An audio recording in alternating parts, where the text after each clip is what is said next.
People, Deluded, I'm back again. Thank you very much for tuning back in. I know you lot are used to seeing this sort of system and background when I'm doing live streaming, but it's just come across that I can actually, just do normal vids. And I know a lot of you like normal vids and you like it quick, concise, and straight to the point. I know a lot of you like the live streams. That's why I try and give you lot everything in it, people. And I thought I'd do it in this format. Now, you've seen the title, William Saliba. Arteta's been speaking about him today. Yesterday, well, on Monday or Tuesday, he went on loan to Nice. He's been there 2-3 days and he was thrown in at the deep end as Nice played Brest. Apologies for mispronunciations in Liga, and he made his debut. And, there's a lot to speak about. So, and I'm sure you all watched it. I mean, it was six o'clock yesterday on BT Sport 2. I'm sure you all watched it. You've all got your opinions. Really, there's no need for me to do this. But you know me, I like young players, especially when they go out on loan. I want to just see the level that Saliba is going to return to, people. So, like I said, he lost they lost 2-0. It's a losing debut. Like you can see from the title, the first theme I'm getting from Nice is that, I like the manager. The manager, it's been a turbulent time at Nice. They've got rid of Vieira. I've got it on paper somewhere, but they've been on a losing run. I think 5 defeats in their last 8. When the team can be described as turbulent, as a mess, as a shambles. Obviously, you've got a new manager in right now. He seems to be throwing youth players around. Apparently, Mohamedou Sakho, Palace, is coming in at centre half. That I don't know what that means for William Saliba, but I do think they need experience at the back. Their one experienced defender is Dante. They've got Nsocki. They've got the young lad who played next to Saliba. They've got Saliba. They've got a young defense, and I think the 2 goals they conceded showed you a young, naive defense. And I think one thing I like is he's going to get a lot of football. He's got a manager that trusts him and trusts young players, and he's going for youth, as you can see dotted around. But it's going to be a very long season. And, playing devil's advocate, I'm not going to criticize the club because I think he's got a good opportunity to play consistently now. But people might say, why are you throwing him in a turbulent team where there's not really any organization, where there's not really an experienced partner to learn off, where he's just going to have to learn by his own experiences. Obviously, there's lessons to be learned from his manager and things like that. But I think he's in trouble at this team, not because he's a bad player. I just think it's going to be a long season. He's going to get a lot of minutes. He's going to show his promise. He's going to show his leadership qualities. Learn a lot of lessons as he would have learned yesterday. But it's going to be a long season because some of the defending I saw was terrible. I'm sure you saw the goalies in both those games. The best chance Nice actually had was the opposition goalie. I can't even describe what it was, people. He's almost kicked it into his own net and clipped the post. So I'd all implore you all to actually go and watch the highlights yourself, because there isn't anything that I can add. Now, themes of the game before I draw for the notes. I think he played well. Obviously, you can't really say man played well if he lost 2-0. I think everyone in that defense, as well as the goalie, had a hand to play in the 2 goals. I think he showed the okay passing range. I think he's shown a little bit of rustiness, as expected, because he hasn't played too much. I think initially, first couple minutes, he was a bit nervous, but I think he fixed up. And again, I do think he's good enough to get more minutes than he should have at Arsenal. But again, this is what I mean by there's no shame in him going out on loan. We know he's going to be a top player in the future, but right now he isn't that of sorts. And you saw it, the yellow card he got. That shows you where you need to find balance in his play, because before that he done one terrific pass, and on his right he's playing on it looked like they changed to a back 3. It looked like they were going with a back 4 of sorts in real time in the game. So initially you saw his passing range. There was one lovely pass Saliba did. He's on the ball, he switched it with his right foot over to the right winger into the right hand channel. That's what he's about. But then you look at his yellow card, it was a self-inflicted yellow card. Obviously, like the Italian defenders say, if I've had to make a slide tackle, I've made a mistake. If I get a yellow card, I've made a mistake. And, these are not concerns for me per se, because he's 19, made 28 appearances, 29, including the game we're talking about. These are things that are not going to be in his game and things he's going to need to improve. And I think he gets caught flat-footed a bit. I think he needs too much time on the ball. He's good enough to play with less time, but I just feel in the Premier League, you're not going to get as much time on the ball as he gets. I do think his positioning, as I have said when he was on loan at St Etienne, needs a lot of work. I do think he gets caught flat-footed a bit. His running style's a bit awkward. But the yellow card, it showed the gift and the curse, because he's confident on the ball. You know, he's brave, and there's a method to his madness. I like that he's brave. I like that he likes to ball play. It's just about fine tuning. He tries to bring the ball out the back from the back, and it's bravery. You know, he gets caught, and you know when you're playing football, you've just over dribbling it, and you realize you're going to lose it, and he's lunged and he's picked up a yellow. You know, that's what I call a self-inflicted yellow card, because again, that didn't need to happen. So there is a lot of promise in this game. You know, there was a couple of incidences, some lovely little turns on the ball and things like that. The goals, I'm sure he would have loved to have done better at. We'll get onto that, but let me flip the screen. You know, if I had to say his performance, I'd give it a 6 out of 10, really, or 5 out of 10. You know, they lost 2-0 at the same time. As stated here, that's not actually what I wanted to show you. You know, I'm actually supposed to talk about Matteo Guendouzi. We'll get on to Guendouzi in a sec at the end of this. But in relation to Saliba, like I said, well, that's the player rating I gave Guendouzi. That's nothing to do with Saliba.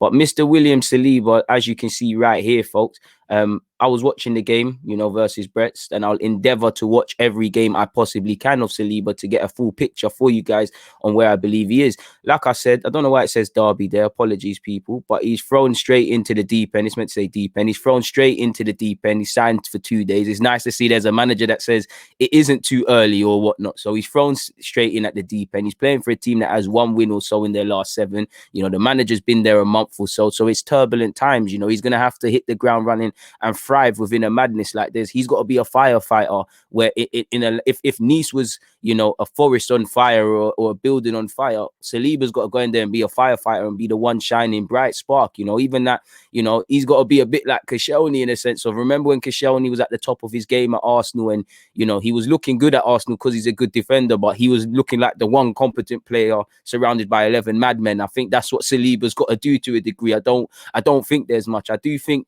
you know, the coach has to work on that team in terms of organization, including the midfield and the back line, especially. You know, going forward, they're quite toothless. You know, Jeffrey Adley probably the one bright spark in that game. However, you know, all the chances fell to Amin Gouiri.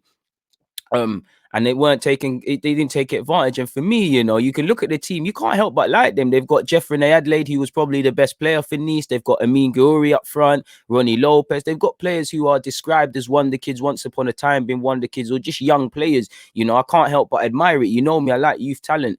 So like I said, he's thrown straight in at the deep end. 4 minutes and he had a lovely pass into the right channel. And with this game, he's got 29 appearances under his belt. So like I said, I expect him to, the mistakes I've spoken about at the start and the mistakes I'm speaking about, I expect a 19-year-old to have these. These are not concerns. It's just about how they develop. And the main thing is to get minutes in his legs, to get confidence as a result of getting those minutes, ultimately come back to Arsenal, not perfect or the finished article, but ultimately a better player and at Arsenal, a more confident player with the experience, and have more of a task of breaking in, because he still probably won't be first choice early on days at Arsenal if he does come back for pre-season, which Arteta has said, people.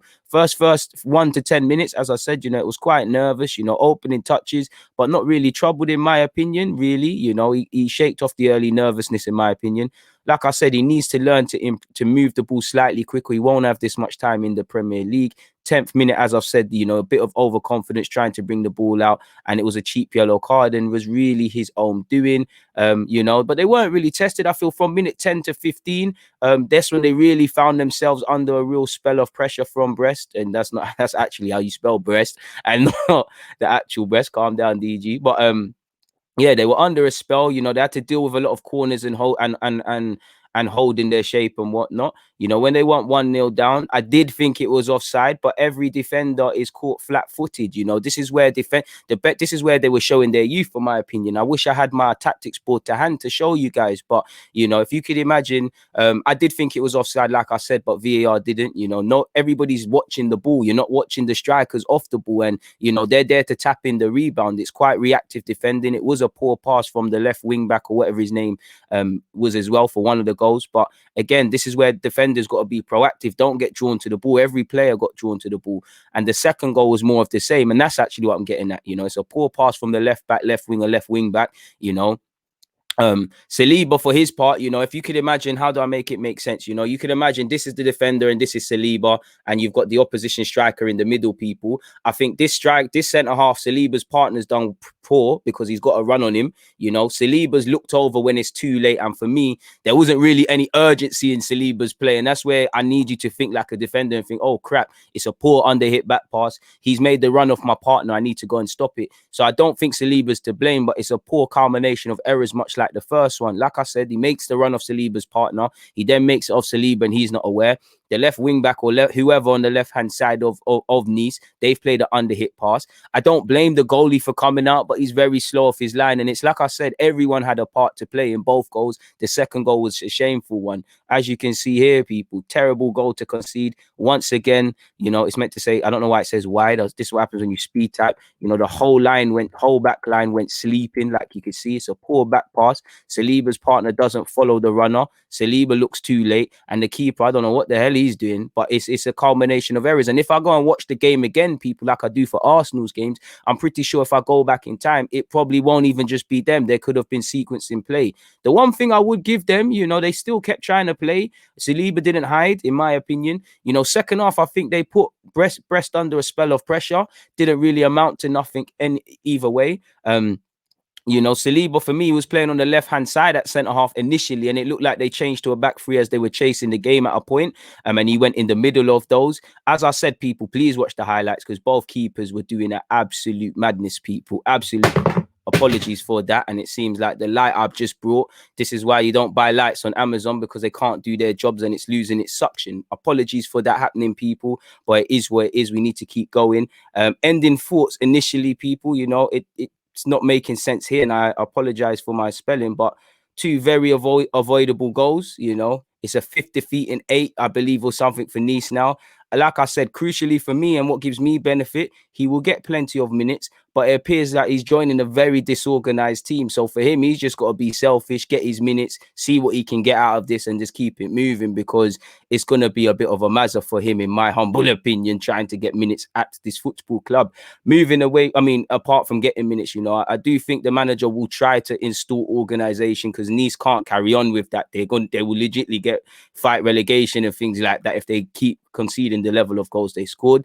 Like I said, it's never an L, it's always a lesson. And immediately he's learned more than he probably learned at under 23's level at Arsenal. I know he got sent off in the game. I know he's probably learned a lot training with Arteta and training with the team, but there's no substitute for actual real-time minutes. And he's going to benefit from that long term. He'll get plenty of minutes, in my opinion. He'll be a leader. You could see him being quite vocal.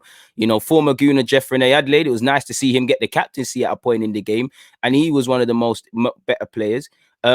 I saw this floating around on Twitter, but in terms of his game, for those that didn't watch Saliba play, 85 passes, a pass accuracy of 92%, long balls, accurate long balls. He completed 6 out of 7, completed 5 dribbles out of 5. Not too sure if that's true, because one of his dribbles led to a yellow card.